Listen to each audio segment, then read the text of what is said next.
Milosrdný Bože, Ty si stvoril všetky poľné rastliny a byliny, ale aj ovocné stromy a kry, ktoré nám každoročne z Tvojej milosti dávajú svoju úrodu a tým nám zabezpečujú všetko potrebné pre náš život na tejto zemi.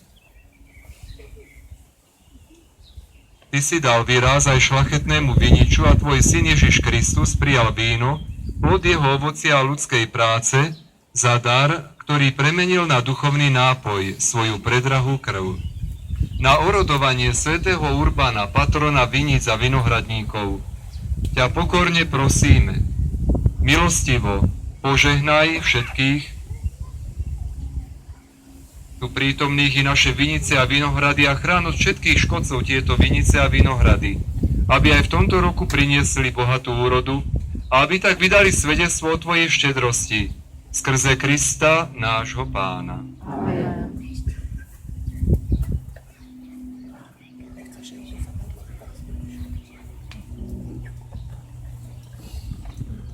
V pohode.